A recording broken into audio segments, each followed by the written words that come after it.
Okey, boleh kita sambung? Semua dah ada? Ha? Siapa ketua pelajar? Ketua pelajar? Mana? Ha? Orang test untuk SPM. Berapa ramai pergi? Oh, yang S3, S3 semua pergi. S2 semua pergi. Oh, patut tak ramai.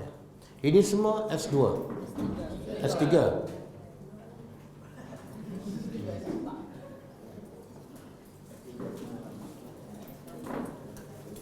Okey, kita sambung buku tadabbur.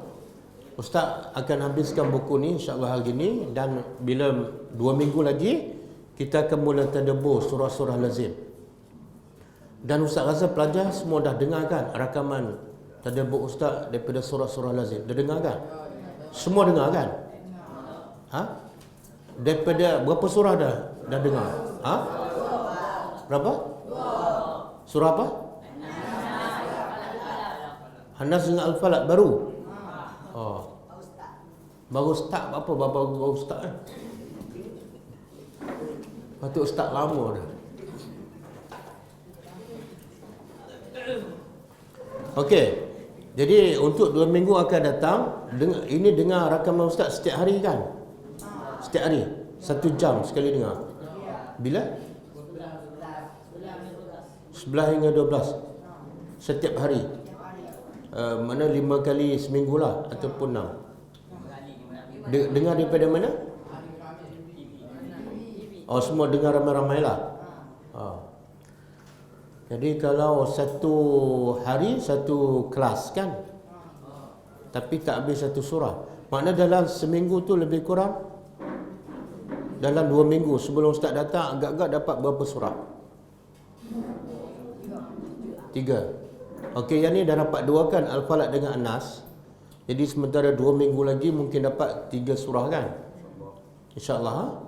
Jadi bila Ustaz datang 2 minggu lagi, Ustaz akan tak tadabbur dah 5 surah ni. Ustaz akan soal je. Ustaz akan soal, kemudian Ustaz minta Ustaz akan pilih rambang lah mana-mana pelajar, nak pastikan bahawa apa yang mereka dengar, satu mereka faham, yang kedua mereka boleh amal, yang ketiga mereka boleh Jadi Ustaz akan pilih, semua akan kena. Ini adalah sebagai satu latihan. Semua akan kena ke depan. Mungkin setiap kali kelas Ustaz mungkin 2-3 orang.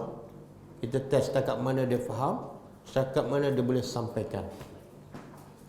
Sebab menjadi manusia terbaik ialah menyampaikan Al-Quran. Khairukum man ta'allama Al-Quran. Jangan hafal saja, tapi tak nak jadi yang terbaik. Yang terbaik bukan hafal, bukan tahu, tapi lebih lagi ialah menyampaikan. Jadi nak menyampaikan perlu pada latihan. Boleh? Setuju tak? Nak tak jadi macam ustaz boleh mengajar Quran? Nak tak jadi lebih baik daripada ustaz? Kalau nak, kena ikut cara yang ustaz bagi, insya-Allah. Okey? Okey, kita buka muka surat 19. Kaedah-kaedah untuk mencapai tujuan membaca Al-Quran. Kaedah untuk mencapai tujuan membaca Al-Quran. Tujuan tadi yang mana? Yang muka surat sebelah tu ada 5 kan? Tujuan nak dapat pahala, tujuan nak munajat, memohon sesuatu hajat, tujuan untuk menambah ilmu, tujuan mengamalkan ajaran Al-Quran, tujuan untuk merawat penyakit jasmani dan rohani. Itu tujuan. Caranya apa? Okey, 7.1. Bacalah Al-Quran seperti anda membaca buku pelajaran di malam peperiksaan, iaitu dengan penuh konsentrasi dan kesungguhan untuk memahaminya, kerana Allah mencela manusia yang tidak ada usaha dan keinginan untuk memahami ayatnya. Jadi salah satu cara nak capai tujuan tersebut, baca dengan penuh kesungguhan, konsentrasi. Contoh macam mana? Macam kita baca buku pelajaran. Macam mana kita baca buku pelajaran kalau besok ada peperiksaan? Ada tak baca sambil bergurau, sambil bersembang? Ada? Tak ada. Dan kita baca buku untuk exam besok, faham tak? Faham. Bukan setakat faham, kita boleh apa pula amal ini, periksa. Kalau matematik nak amal apa? Sampai kita boleh jawab dalam peperiksaan, kan? Maka itu baru matematik, itu baru akademik. Ini Al-Quran, sepatutnya mesti lebih. Baca, fokus, kemudian kita amalkan, kemudian kita boleh jawab bila ditanya. Okey? Allah mencela orang yang baca Quran tanpa memahaminya. Ayat yang biasa kita dengar, A'udzubillahi minasyaitonir rajim, afala yatadabbaruna al-Quran am ala qulubin aqfaluha. Jadi apa yang Allah cela ni? Kalau orang tanya, apa celaan Allah dalam ayat ini? Orang itu siapa yang Allah cela? Yang orang yang Allah cela ialah orang yang tak tadabbur Al-Quran. Tapi macam mana celaan Allah? Bagaimana celaan Allah? Jawapannya apa? Allah mengatakan hati mereka terpuji. Itu cela. Macam Ustaz kata, hati kamu ni teruk. Itu ayat tu mencela tu. Hati kamu dah berkarat, itu mencela. Betul tak? Kamu ni lembab, itu mencela. Kalau Ustaz kata hati pelajar ni berkarat, terasa tak? Terasa. Tapi Allah kata hati kamu terkunci, terasa tak? Tak terasa. Mana lebih baik, Ustaz ke Tuhan? Kenapa Ustaz cakap terasa, Tuhan cakap tak terasa? Kenapa? Terasa. Allah kata siapa yang tak faham, hati dia terkunci. Okey, kenapa Allah kata terkunci? Allah tak kata hati mati, Allah tak kata hati berkarat, terkunci. Tak terkunci. Tengok itu tadabbur. Kalau tafsir kita baca terjemahan dia, iaitu Allah mencela orang yang tak tadabbur Al-Quran. Itu tafsir. Kalau tadabbur lebih pada itu. Kenapa Allah guna perkataan kunci tu? Allah nak beritahu kalau rumah, contoh kalau rumah terkunci, macam dewan ni terkuncikan. Kita nak bawa masuk kursi, meja, tapi dewan terkunci dan kunci tak ada. Boleh tak nak bawa masuk kursi dan meja? Tak boleh, tak boleh. Kalau nak bawa masuk juga kena buat apa? Pecah. Carilah kunci dulu. Cari kunci kan? Cari kunci, buka, baru boleh. Begitulah hati manusia. Allah kata terkunci. Makna apa? Tak boleh masuk apa-apa lagi dah.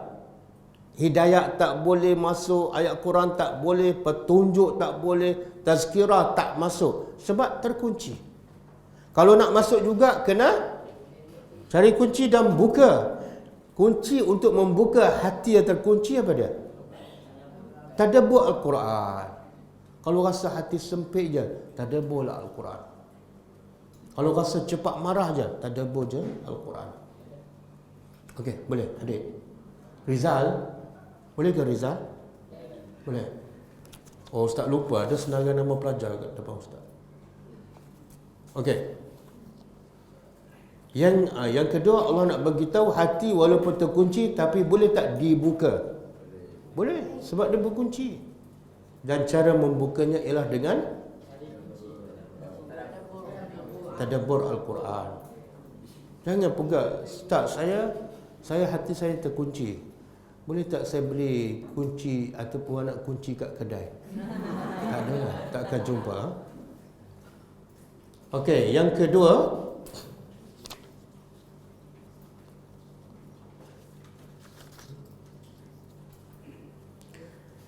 selalu membaca, muka surat 20, selalu membaca terjemahan dan bertanya kepada orang-orang berilmu mana-mana ayat yang tidak boleh difahami. Ini kaedah untuk mencapai tujuan Al-Quran diturunkan. Kalau pertama, apa tadi? Pertama tadi, baca buku, baca Al-Quran seperti bahkan lebih daripada macam kita baca buku pelajaran. Yang kedua, selalu membaca terjemahannya. Selalu membaca. Jangan masa nak solat baru baca terjemahan sebab imam nak baca ayat tu. Kan? Tak. Bila free je, ada masa kosong, ambil Quran terjemah. Cuba adik bayangkan, kalau setiap hari adik baca terjemahan satu page, setiap hari istiqamah, sebulan dapat berapa banyak? Kan? Setahun dapat berapa banyak? Tapi kalau satu hari, satu terjemah pun tak baca, kalau 5 tahun dapat berapa ayat? Satu ayat pun tak dapat. Betul? Kemudian kalau tak faham, baca terjemah tak faham, apa kena buat? Tanyalah orang yang berilmu. Allah kata apa? Fas'alu ahla zikri in kuntum la ta'lamun. Tanyalah orang yang berilmu. Ahli zikri makna orang yang berilmu sekiranya kamu tidak tahu. Surah apa tu? Al-Anbiya. Adam. Muhammad Adam bin Mazi. Adam. Okey. Salah satu cara nak sampai tujuan Quran diturunkan apa dia? Tadabbur. Macam mana cara tadabbur? Ha? Adam. Macam mana cara dia? Kita baru je belajar 2 cara kan? Baru je 2 minit dah lupa dah. Muhammad Hanif. Okey. Muhammad Hanif. Macam mana cara untuk mencapai tujuan Al-Quran diturunkan?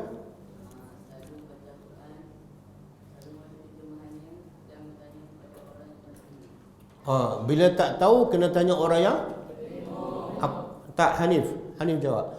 Apa dalil? Bila tak tahu kena tanya orang berilmu.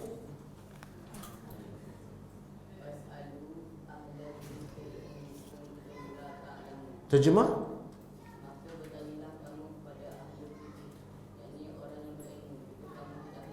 Surah apa?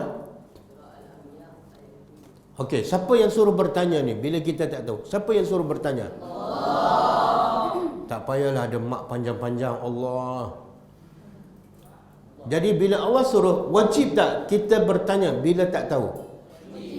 Dan bila kita tak tahu, kita tak tanya, berdosa tak? Berdosa. Berapa ramai yang tak tahu baca Quran, tak tahu dan tak bertanya. 2 dosa. Satu, dosa tak tahu. Yang kedua, dosa tak bertanya. Bertanya bila tak tahu hukumnya adalah wajib. Okey, yang ketiga. Dengar, apabila menghadapi apa saja masalah di dalam kehidupan, maka carilah jawapannya di dalam Al-Quran.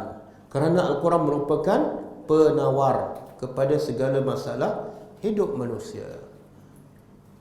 Ada orang tanya, saya ada masalah. Ustaz tu kata cari dalam Quran. Tak, saya masalah tak pandai memasak. Mana ada cara memasak dalam Al-Quran? Ustaz tu kata ada, kamu yang tak jumpa. Ustaz tu pun jawab, surah Al-Anbiya ayat 7. Quran kata, tanya orang tahu kalau kamu tak tahu. Faham? Kamu nak belajar apa? Memasak. Kamu nak belajar memasak, kamu tak tahu. Ada dalam Quran. Quran kata apa? Tanya orang yang itu menunjukkan apa? Semua kaedah, semua penyelesaian masalah ada dalam Al-Quran. Okey. Dalilnya, wa nunazzilu minal Quran ma huwa syifaa'un wa rahmatun lil mu'minin. Syifa' tu makna dia penawar. Penawar yang pertama apa dia? Penawar ni ada 2. Satu penawar jasmani, fizikal kita. Yang kedua penawar rohani ataupun hati. Jadi Quran ni asalnya turun untuk rawat hati ke untuk rawat sakit kepala? Ke sakit lutut? Tak, asal-asalnya hati. Ada dalil? Ada dalam surah Yunus, Shifa'un lima fis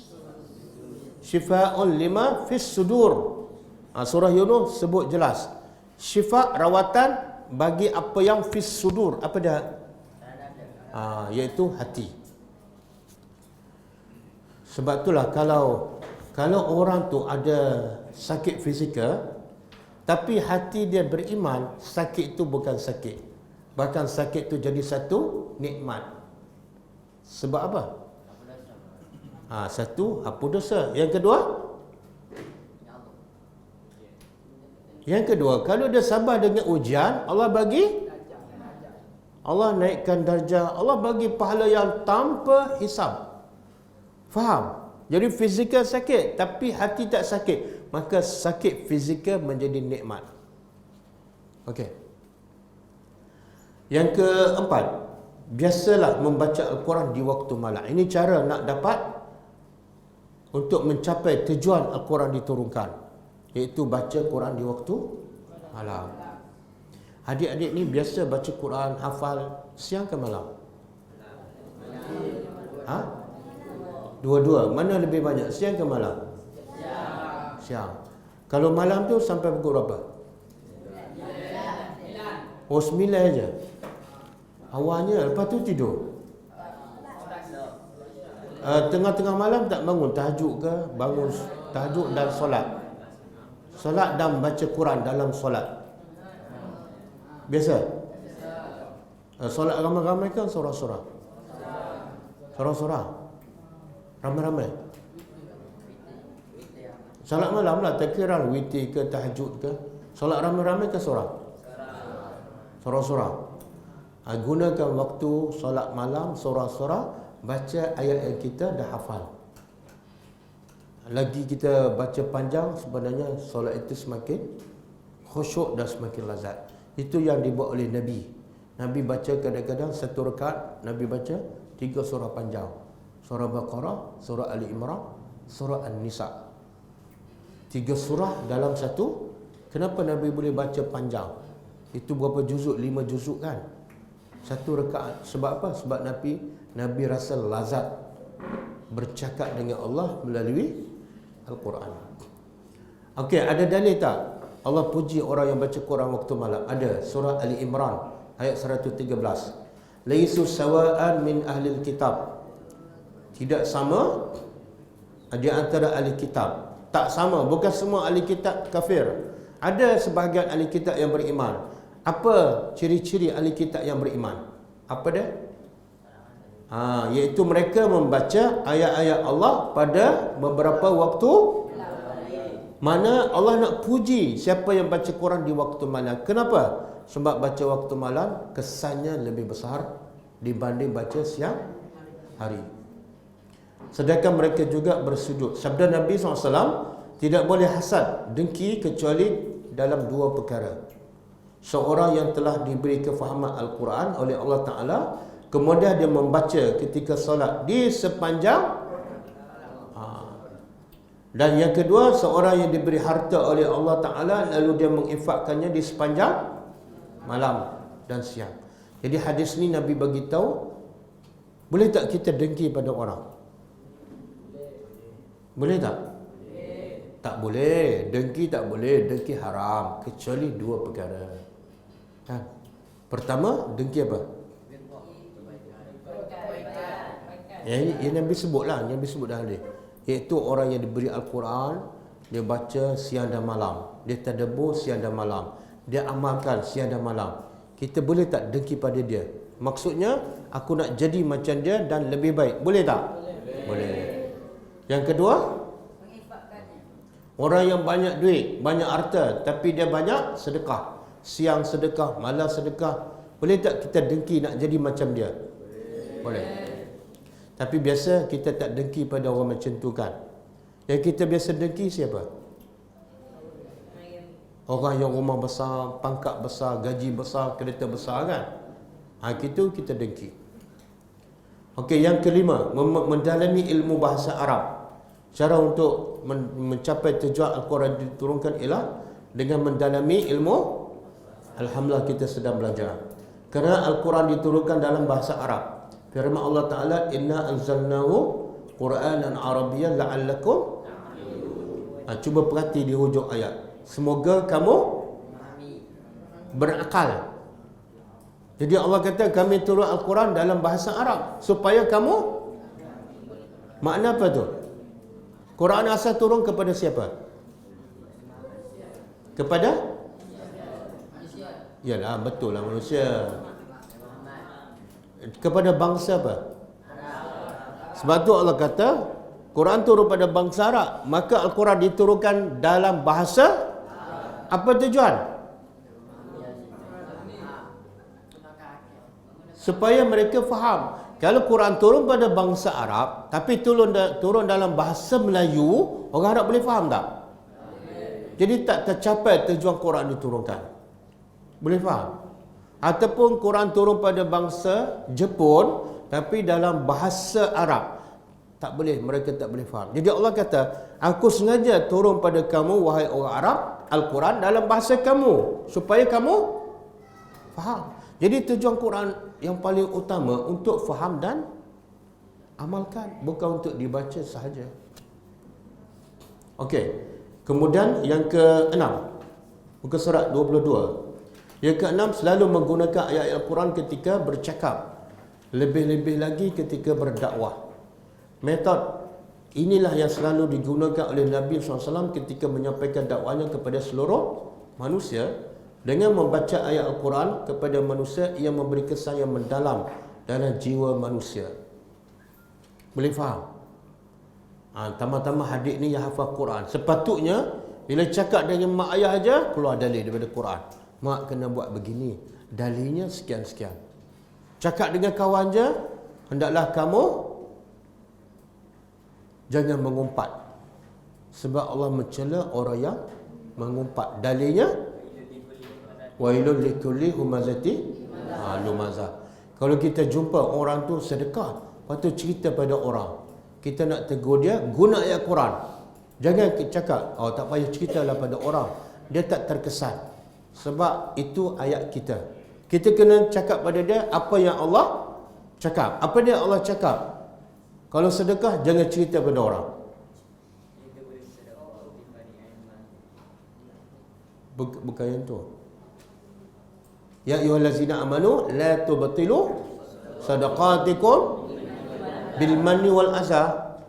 Allah berkata, wahai orang beriman, jangan kamu batalkan sedekah pahala kamu dengan manna dan azah. Jangan ungkit, jangan sebut, jangan cerita pada orang. Boleh?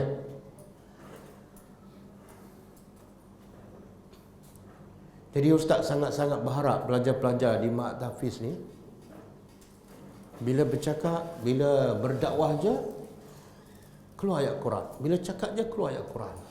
Ustaz biasa dengar orang Arab berceramah. Ustaz walaupun mengajar, tapi Ustaz tetap masih belajar. Hampir setiap hari Ustaz dengar ceramah daripada syekh-syekh Arab. Ustaz tak berapa suka dengar Ustaz Melayu. Sebab Ustaz Melayu cakap lama. Kadang-kadang setengah jam baru keluar ayat Quran. Kadang-kadang 1 jam baru keluar 1 ayat Quran.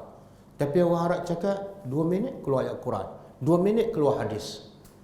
Maka kita lebih yakin sebab yang dia bercakap tu daripada Quran dan hadis.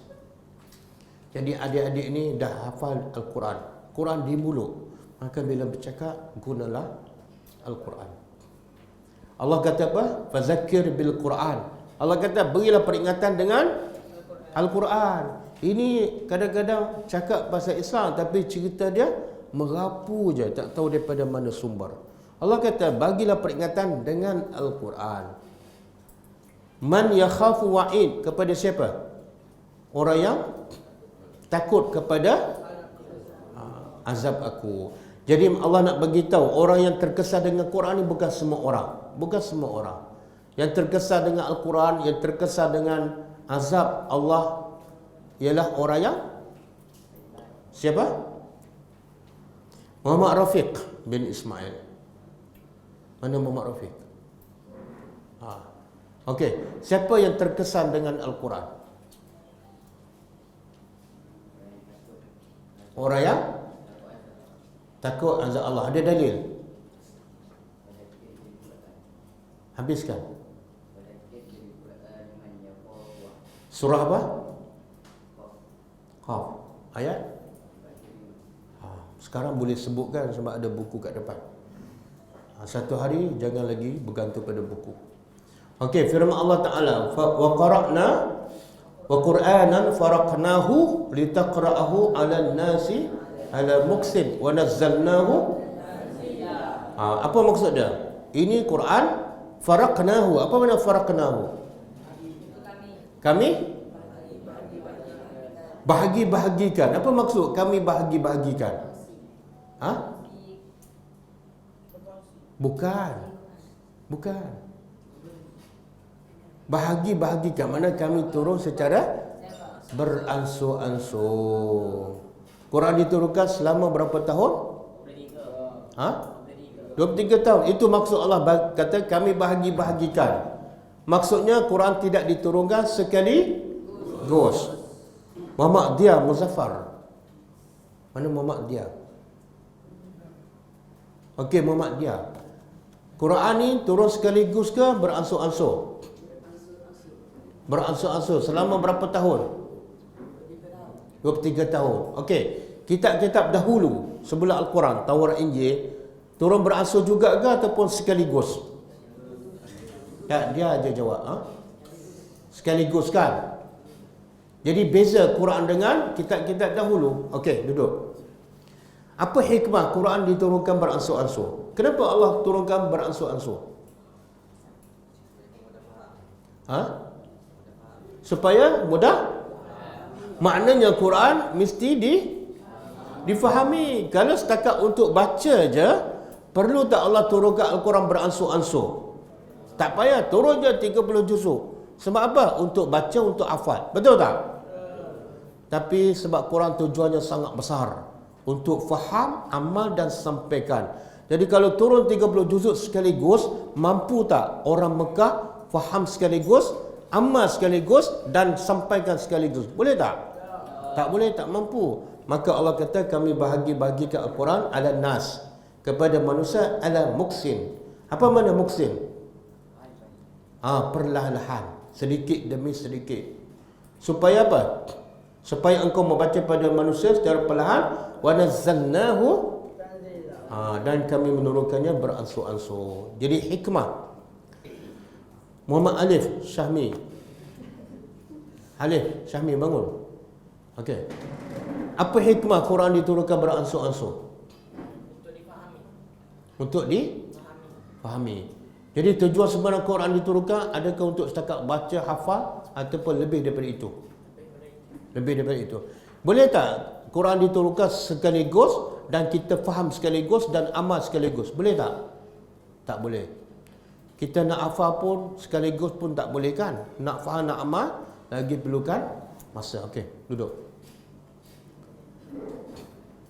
Kemudian yang ke-8, poin yang ke-8, kesan-kesan mentadabbur Al-Quran. Al-Quran dapat menghidupkan hati yang mati. Bila kita tadabbur Al-Quran, kesan yang pertama benar. Hati yang mati jadi hidup. Apa dalil? Awaman kana maitan fa ahyainahu wa ja'alna lahu nuran yamshi bihi fin nas kaman masaluhu fi zulumati laysa bi kharijin minha. Faham tak ayat ni? Adakah orang yang mati? Allah kata orang yang mati, tapi sebenarnya dia tak mati. Yang matinya apa? Hatinya. Mana lebih bahaya? Hati mati ataupun fizikal tu mati? Hati.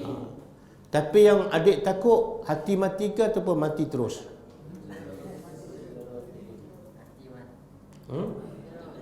Muhammad Ajmal bin Alias. Okey. Adik kalau dia beri pilihan, hati mati ataupun mati terus, yang mana adik nak? Mati terus lebih baik. Dah bersedia untuk mati. Kenapa tak nak hati mati?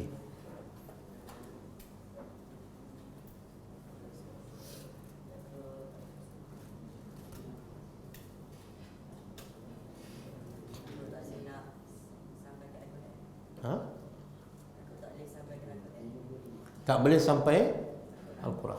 Bila kita mati, di akhirat besok kita nak bawa fizikal kita yang cantik, yang handsome, ataupun nak bawa hati yang bersih. Di akhirat besok badan yang solid ada faedah tak? Tak ada. Harta yang banyak ada faedah? Okey, ada tak dalil? Duduk.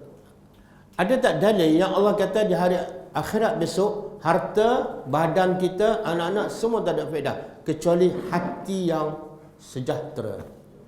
Ada? Okey, apa dah? Ente nama apa dah? Arif. Arif. Okey, apa dalil? Dah habis hafal kan 30 juzuk? Ustaz tak tanya 30 juzuk, Ustaz tanya satu ayat je.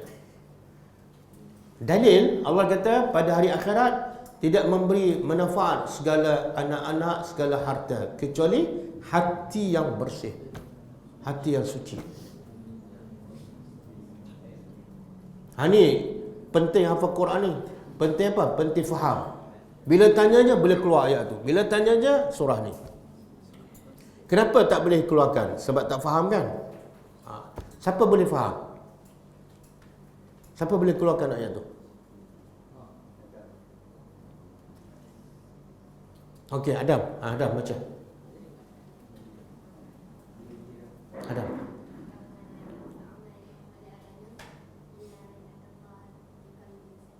Masya Allah. Adam dia tak hafal 30 juzuk, dia baru hafal 7 juzuk. Tapi banyak yang dia hafal, dia faham. Boleh terjemah Adam?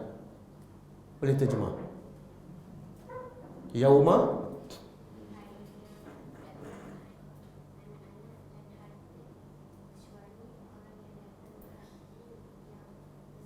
Masya Allah. Barakallahu fiqh. Boleh hafal, boleh faham dan boleh bagi tahu. Yauma la yanfa'u malun wala banun illa man atallaha biqalbin salim. Adam tahu tak surah apa, ayat berapa? Tak ingat. Okey, tak apa. Yang penting faham, faham dan boleh ceritakan. Okey. 8.2. Untuk mengeluarkan manusia daripada kegelapan kepada cahaya. Jadi tujuan kesan Al-Quran, kesan tadabbur Al-Quran, mengeluarkan manusia daripada kegelapan kepada cahaya. Kegelapan di sini maksud apa? Adakah waktu yang gelap? Bukan. Tapi kejahilan ilmu. Daripada kekufuran, daripada maksiat kepada iman, kepada hidayah Allah. Dalilnya Alif Lam Mim, kitabun anzalnahu ilaika litukhrijan nasa minaz zulumati ilan nur biizni rabbihim ila siratil azizil hamid. Alif Lam Ra, inilah kitab Al-Quran kami turunkan kepada kamu wahai Muhammad untuk apa? Jelas. Allah kata kami turun pada engkau Quran ini untuk apa? Mengeluarkan umat manusia seluruhnya daripada gelap gelita kufur kepada cahaya iman dengan izin Tuhannya.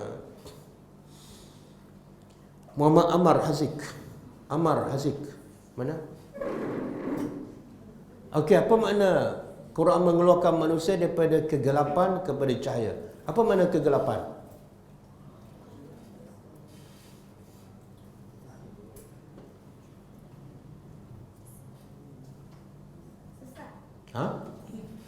Sesat. Lagi? Tak faham Quran. Lagi? Apa? Kufur. Okey, pandai. Dan keluar daripada kegelapan kepada cahaya. Apa makna cahaya?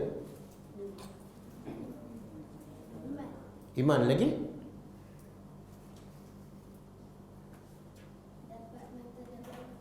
Lagi? Okey, dah cukup, dah habis jawapan kan? Okey, duduk. Kemudian yang ketiga, kesan tadabbur Al-Quran apa dah? Nombor 3. Kena ingat semua kesan ni, nanti Ustaz tanya satu-satu. Yang ketiga ialah memberi. Adik-adik ni bila baca Quran, rasa tenang ke rasa serabut? Tenang. Betul? Bila rasa tenang, nak baca sekejap ke nak baca lama? Betul? Okey, bila balik cuti, nak baca Quran ke tinggal Quran? Ya. 4 bulan baru ni banyak tak baca Quran? Alhamdulillah. Apa dalil? Baca Quran, beramal dengan Quran memberi ketenangan. Dalilnya ialah allazina amanu wa tatma'innu qulubuhum bi zikrillah. Ala bi zikrillah,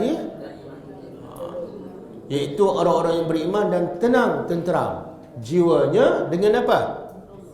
Zikrullah. Apa makna zikrullah? Apa makna zikir? Salah tu bila ustaz tanya apa makna zikrullah, makna dia zikir. Itu belum terjemah. Macam mana ingat Allah?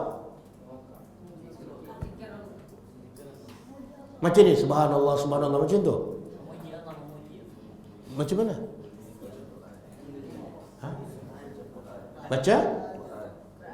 Baca Quran je. Sebenarnya zikir, dengar. Zikir ni lebih luas daripada sebut subhanallah. Zikir lebih luas daripada baca Al-Quran. Zikir ialah taat pada perintah Allah. Zikrullah ialah taatullah. Ada orang baca Quran tapi dia derhaka pada mak bapak, dia bukan berzikir. Ada tak? Dia hafiz Al-Quran tapi bantah je mak cakap apa. Adakah dia berzikir pada Allah? Tak. Zikir pada Allah, taat pada Allah. Ada orang mulut sebut subhanallah, subhanallah, lepas tu tengok perempuan, alhamdulillah, alhamdulillah. Adakah zikir? Bukan. Bukan. Zikir, dia tak sebut subhanallah, dia tak sebut alhamdulillah, tapi bila perempuan datang depan, dia tunduk. Itu zikir, walaupun mulut tak sebut. Boleh faham? Semula Ustaz cakap, zikir ialah taat pada Allah walaupun mulut tak sebut. Kalau mulut sebut tapi melawan perintah Allah, itu bukan zikir. Macam orang Arab kan, duduk tepi jalan dengan buat tasbih. Subhanallah, tepi jalan, subhanallah, subhanallah, subhanallah. Tengok perempuan. Adakah itu zikir? Bukan, bukan. Okey, Muhammad Irfan Firdaus. Irfan mana? Okey. Apa makna zikir yang sebenar? Apa makna zikir yang sebenar? Apa makna zikir yang sebenar? Apa makna zikir yang sebenar? Taat pada Allah. Boleh bagi contoh?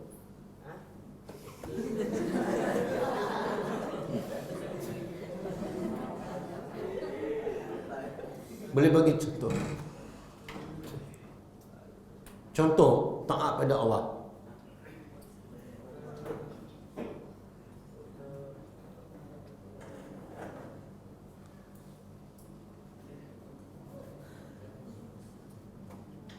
Okey, ustaz bagi contoh, adik sahkan contoh ni.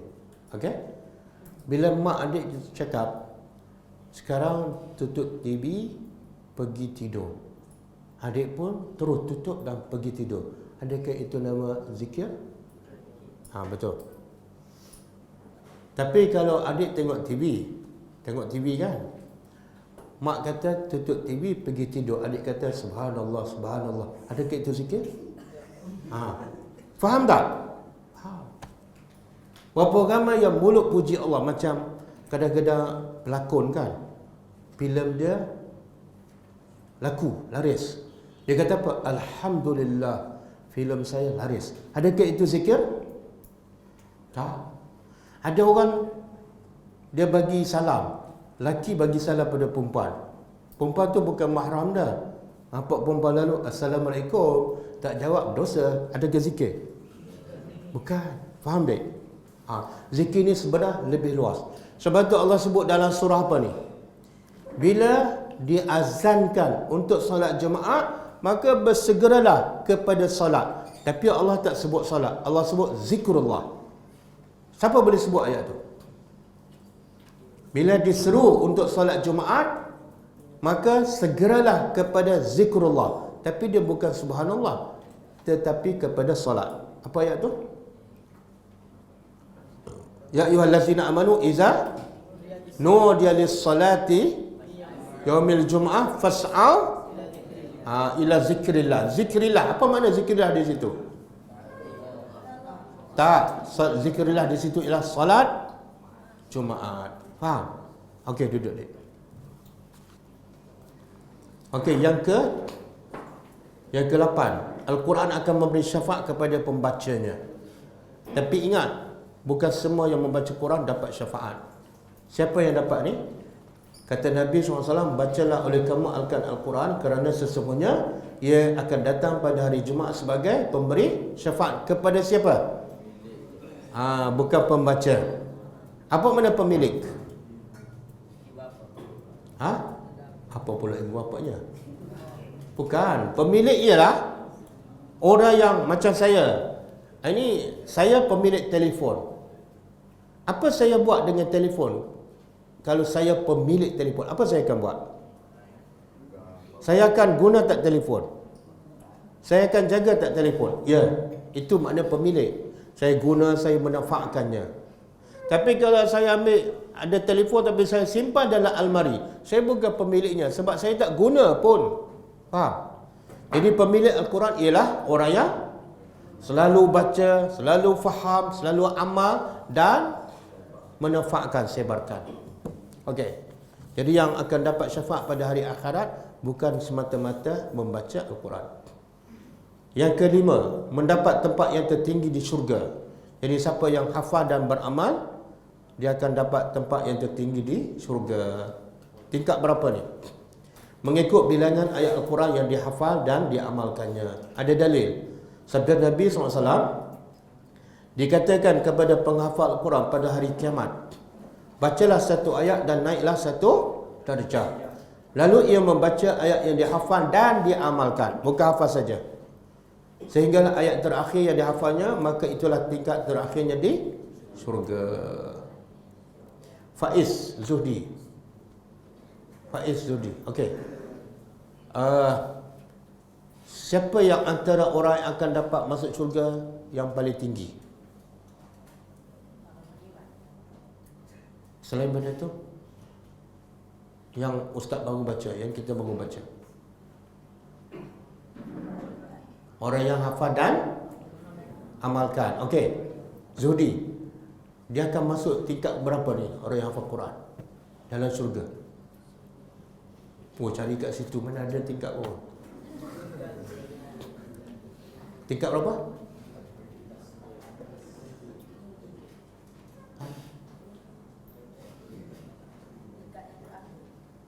Yalah, tingkat terakhir berapa? Ustaz tak tahu tingkat terakhir berapa. Kalau Zuhdi kan? Kalau Zuhdi dengar faham, Zuhdi boleh jawab. Haris Iskandar.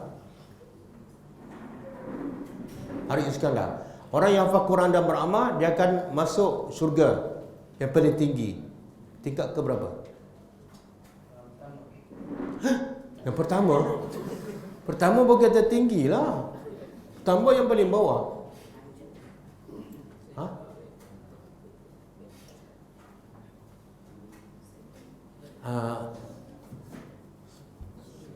Entah.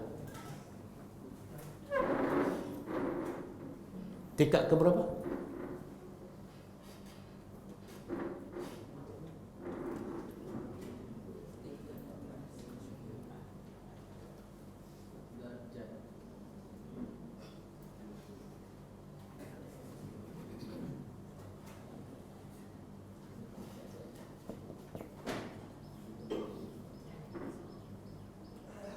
Lama kira tingkat tinggi sangat ni.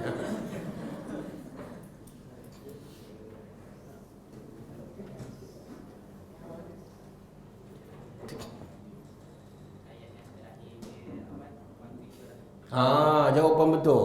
Walaupun lama menunggu tapi betul. Tingkat yang paling tinggi ialah mengikut ayat terakhir dia hafal. Kalau dia hafal 1000 ayat, tingkat ke berapa? 1000. Kalau dia hafal dan amal 6000 ayat, dia akan masuk syurga yang 6000. Okey. Jadi adik nak tingkat 1000 ke 6000? 6000. Berapa ayat hafal? Nak tahu berapa tingkat syurga kita? Tanyalah diri kita. Berapa ayat aku hafal? Berapa ayat aku amal? Dan berapa ayat aku sampaikan? Okey, duduk. Kemudian yang keenam, sesiapa yang mengikut ajaran Al-Quran, dia tidak akan sesat dan tidak akan celaka hidupnya. Semua manusia celaka, semua manusia sesat, kecuali yang ikut Al-Quran. Faham? Dalilnya apa? Famanittaba'a hudaya fala yadhillu. Jelas. Maka ketahuilah, barang siapa yang mengikut petunjukku, dia tidak akan sesat. Hanif bin Hanif dah ke? Dah. Safwan.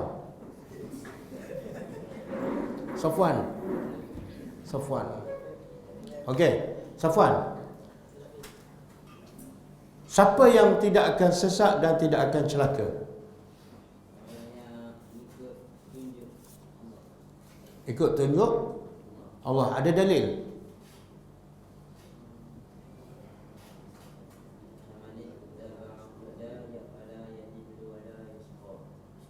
Wala yashqa. Surah apa? Okey. Tengok ustaz. Nanti dulu. Tengok ustaz, jangan tengok buku. Cuba terjemah ayat tadi.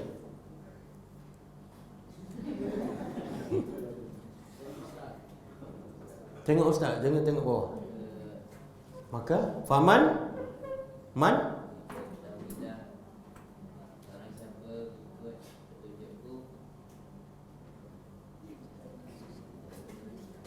maka dia tidak akan dan okey nanti dulu. Ustaz tanya, kalau dia baca saja sesat tak? Dia baca tapi tak ikut, sesat tak? Okey, kalau dia hafaz saja tapi tak ikut Al-Quran, sesat ke selamat? Ustaz tanya dia lah, jangan jawab. Adik nama apa dah? Safwan. Okey. Kalau dia baca dan hafaz saja tapi tak ikut ajaran Quran, sesat ke selamat? Sesat. Kalau dia tak hafal, dia tak baca tapi ikut Al-Quran, sesat ke selamat? Selamat. Ada dalil? Jangan tengok bawah, tengok ustaz. Dalil apa? Surah apa? Ayat 1 2 3 je, 1 2 3. Okey, duduk. Yang ketujuh, menjadi penawar dan penyembuh kepada segala penyakit. Wa nunazzilu minal Qur'an ma huwa syifaa'un wa rahmatul lil mu'minin. Kemudian buka muka surat sebelah 26 daripada Aisyah radhiyallahu anha bahawa Rasulullah SAW pernah menemuinya ketika sedang dirawati oleh seorang perempuan. Maka kata Nabi SAW, ubatilah dia dengan Al-Quran. Jadi Nabi pernah menemui Aisyah yang ketika itu Aisyah sedang merawat seorang perempuan. Maka Nabi bagi pesan, rawatlah orang yang sakit dengan Al-Quran. Jadi kalau kita sakit pun pertama carilah Al-Quran, bacalah Al-Quran, surah Fatihah ke, ayat kursi ke, 3 kul ke.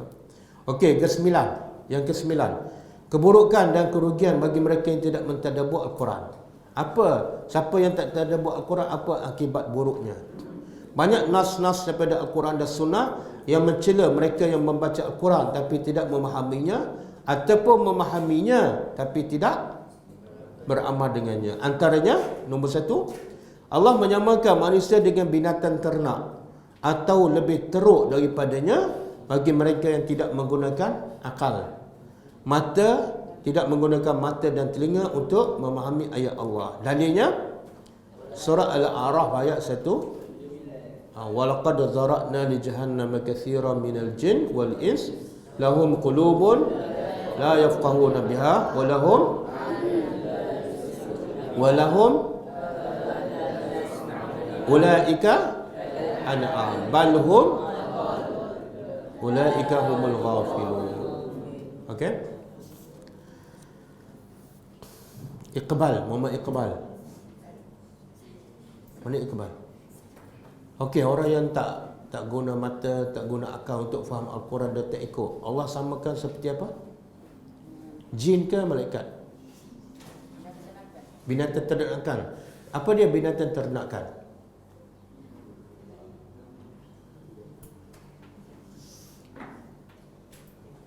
Harimau ke, kucing ke? Apa dah? Keldai. Ada tak orang ternak keldai? Tak ada. Al-An'am bukan keldai. Al-An'am ialah kambing lagi? Lembu lagi? Ha?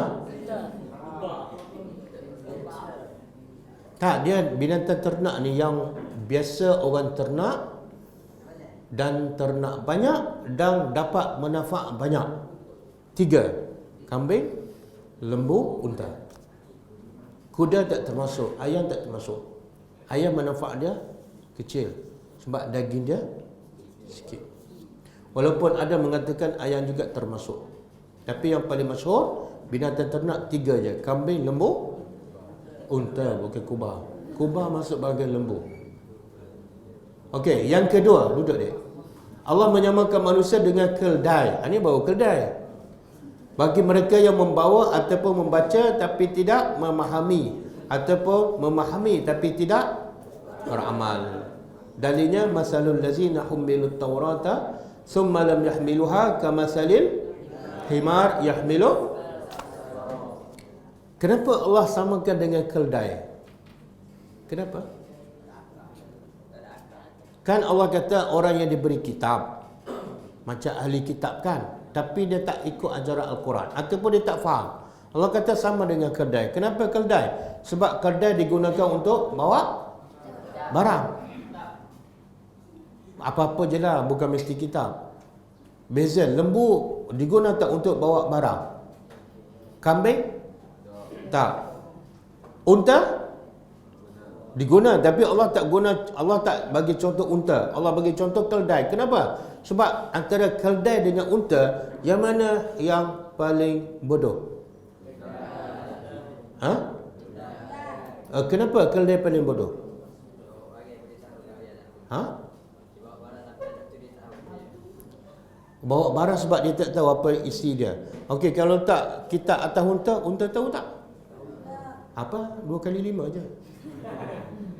Jadi siapa yang paling bodoh?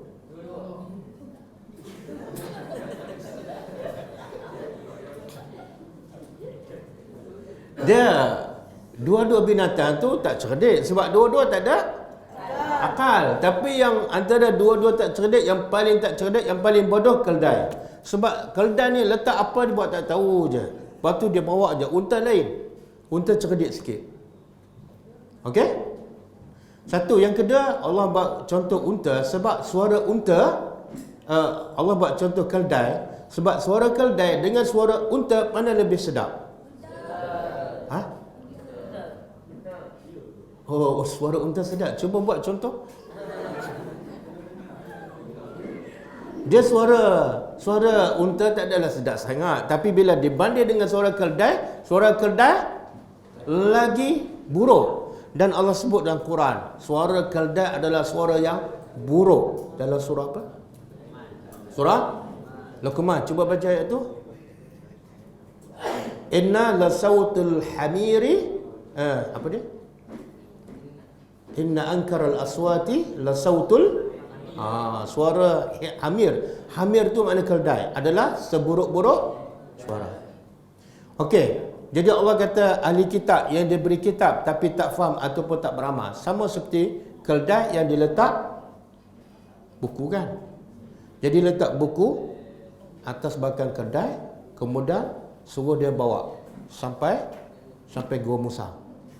Sampai Gua Musa, kita pun tanya keldai, "Dadai, buku apa belakang kamu tu?" Keldai jawab apa? Keldai jawab apa dia? Mana ada keldai jawab? Dia tak faham pun soalan kita, dia tak akan jawab, kan? Itu keldai. Tapi ramai tak orang Islam yang baca Quran bertahun-tahun, lepas 10 tahun kita pun tanya, Pakcik yang ayat pakcik baca setiap malam ni apa makna dia? Dia jawab apa? Juga. Dia jawab tak tahu kan. Jadi Allah kata keldai dengan pakcik ni sama tak?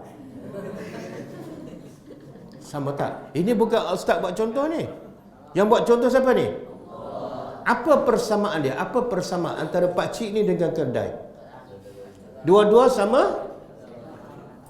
Dua-dua sama bawa buku. Dan dua-dua sama tak faham. Okey. Jadi elakkan diri kita jadi macam keldai. Okey, masa dah habis ke? 9 minit lagi, okey. Yang ketiga, Allah menyamakan ulama-ulama yang tidak bercakap. Ini kesan orang yang tidak tadabbur Al-Quran. Yang ketiga, Allah menyamakan, muka surat 28. Allah menyamakan ulama yang tidak bercakap perkara yang benar dengan anjing. Tengok, binatang ternak, keldai, anjing, semua binatang yang tak bagus. Siapa pula ni? Ulama, tapi tak bercakap ikut Al-Quran, ikut nafsu dia, ikut pemerintah. Allah kata apa? Walau syi'na la rafa'nahu biha walakinnahu akhlada ila al-ard wattaba'a hawahu famasaluhu kamathalil kalb in tahmil alaihi yalhas aw tatrukhu yalhas. Ada tertinggal kan? Ada tertinggal satu perkataan. Yalhas tak ada kan?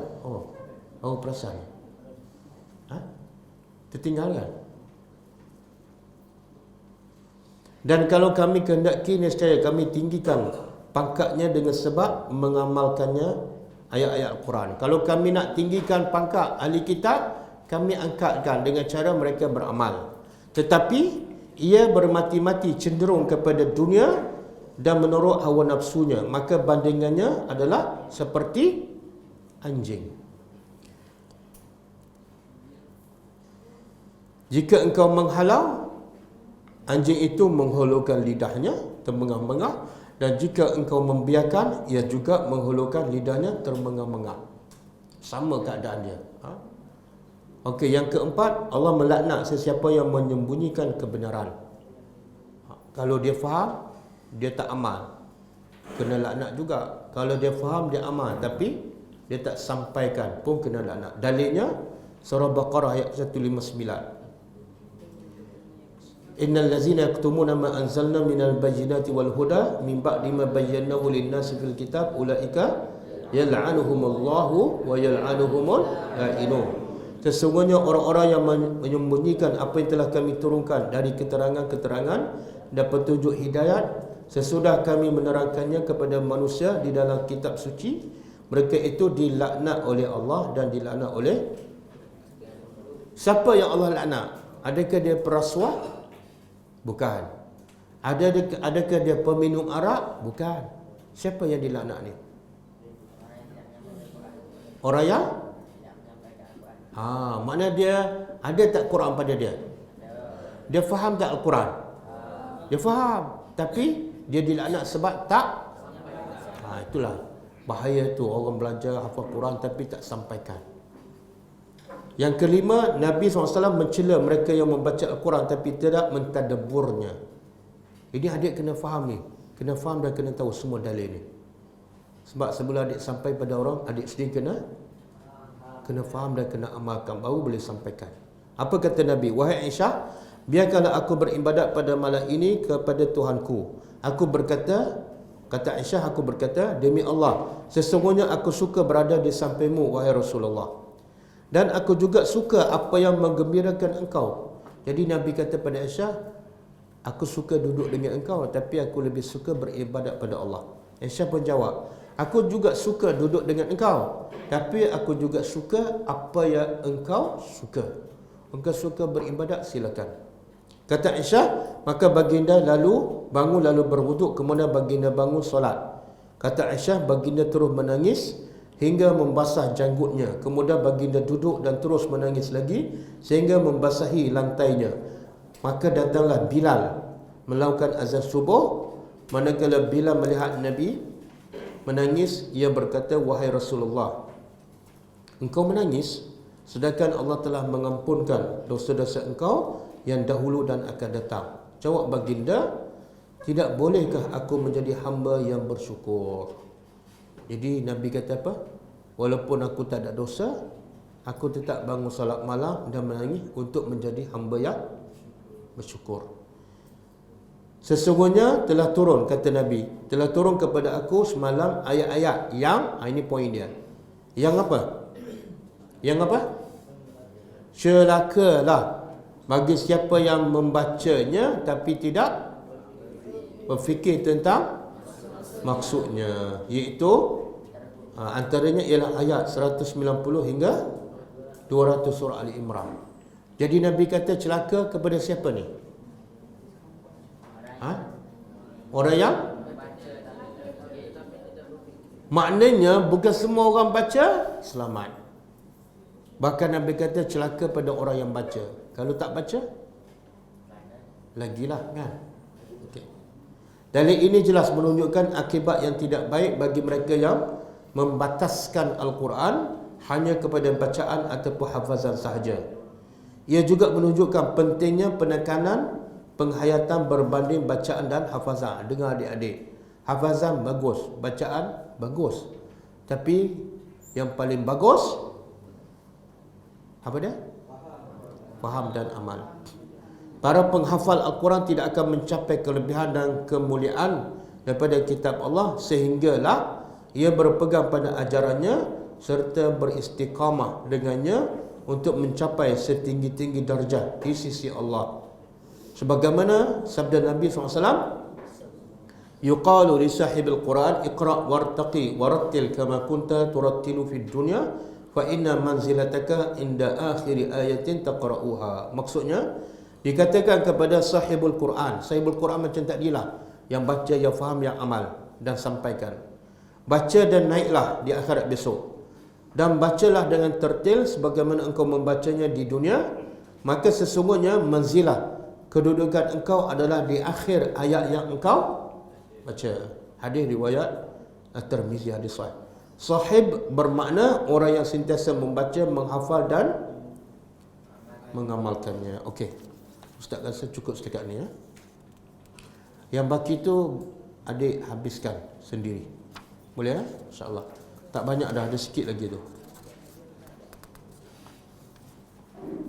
Ada 4-5 muka surat lagi. Balik baca sendiri ya. Okey, ada soalan? Tak ada. Kalau tak ada, kita berehat. Berehat setengah jam ha? Boleh. Okey, kita berehat setengah jam, bukan setengah jam lah, 25 minit. Pukul 11.30 kita masuk balik, kita sambung kitab Syarah Bulughul Maram. InsyaAllah lebih kurang 1 jam. Lepas tu habis. Boleh ya? Okey, kita tutup dengan membaca tasbih kafarah. Subhanakallahumma wa bihamdika asyhadu an la ilaha illa anta astaghfiruka wa atubu ilaik. Assalamualaikum warahmatullahi wabarakatuh.